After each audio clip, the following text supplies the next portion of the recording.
Ananias Nananani Homes, a paradise for senior citizens, Coimbatore.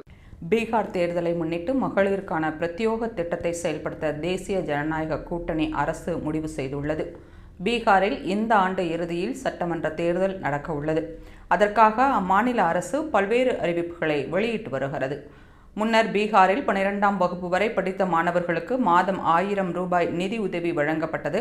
அந்த தொகையை 20 முதல் 25 வயது வரையுள்ள படித்த வேலை இல்லாமல் இருக்கும் பட்டதாரிகளுக்கும் நீட்டித்து முதல்வர் நிதிஷ்குமார் அறிவிப்பை வெளியிட்டார். அதாவது பட்டதாரிகள் வேலை தேடும் வரை அதிகபட்சமாக 2 ஆண்டுகளுக்கு அவர்களின் அடிப்படை தேவைகளை பூர்த்தி செய்வதற்கு இந்த தொகை உதவும் என பீகார் அரசு கூறியிருந்தது. மேலும் மாதம் 125 யூனிட் வரை இலவச மின்சாரம் வழங்கப்படும் எனவும் அதன் மூலம் 1.67 கோடி குடும்பங்கள் பயன்பெறும் என்றும் பீகார் அரசு தெரிவித்தது.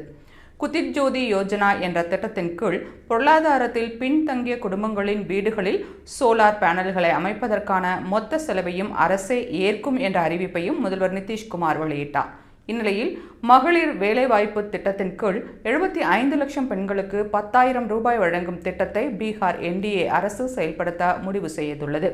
பிரதமர் நரேந்திர மோடியும் முதல்வர் நிதிஷ்குமாரும் கூட்டாக இணைந்து அந்த தொகையை விடுவிக்க இருக்கின்றனர்.